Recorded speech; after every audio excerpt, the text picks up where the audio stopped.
So how many people slept with their windows open last night or opened the door this morning and felt that cool air? Anyone? So for a normal person, that would mean, oh, the sign of fall is here. For a junior warden, it means stewardship time is here. So for the next 4 weeks, we'll have a parishioner give a little talk on why they give to All Saints. Hopefully they'll be more articulate than I. We are going with there's an organization called TENS, the Episcopal Network of Stewardship, who puts out materials on stewardship every year. So we're going with their theme, and if you hadn't caught on in the prayers of the people today, the theme is rooted in abundance. So that's what we'll be hearing about and thinking about. So did you all catch that in the prayers of the people, that abundance was popping out? David, you even used the word abundance in your sermon. Now, Father John heard this morning, but we had abundance somewhere else in the service. Anybody catch that this morning? It was in the collect. The collect said, "Almighty and everlasting God, you are always more ready to hear than we to pray, and to give more than we desire or deserve.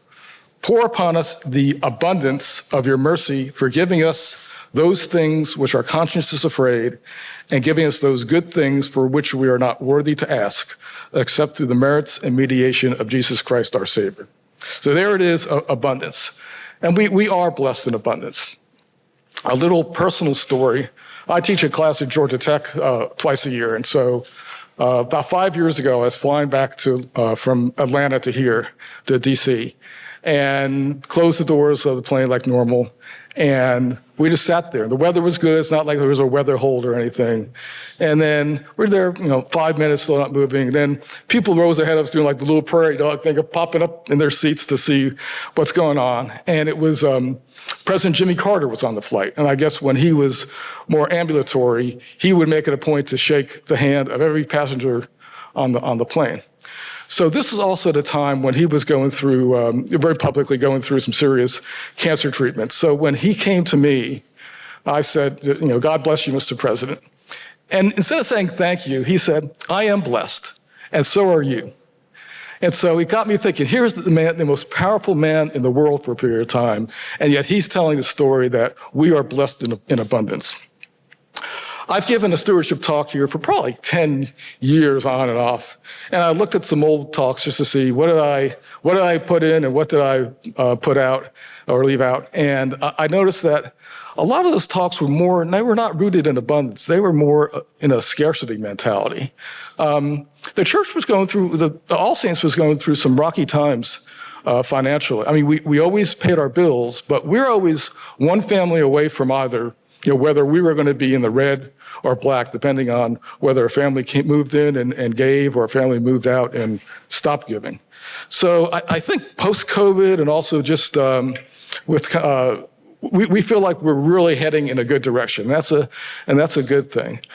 And we're much better financial situation than we've been.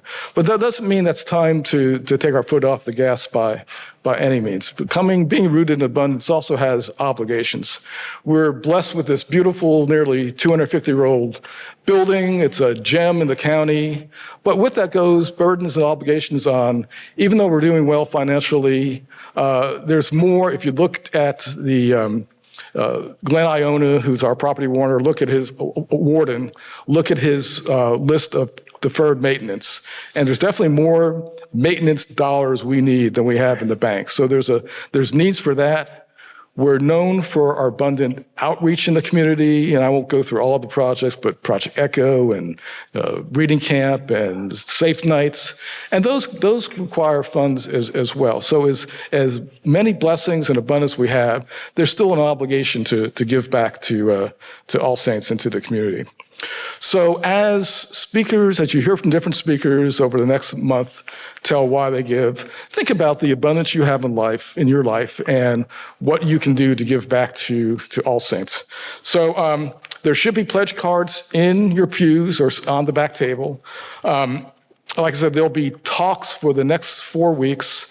We're taking All Saints off because that'll be our feast day for the parish here, so we won't have a Stewardship talk on All Saints Day, and then the following Sunday, the second Sunday in November, is when we'll have the folks will turn in their pledge cards. If you're not going to be there or you don't want to wait, welcome to drop a pledge card in the plate or tell Steve or email Steve. But anyway, so you'll be hearing about Rooted in Abundance for the next month. Thanks.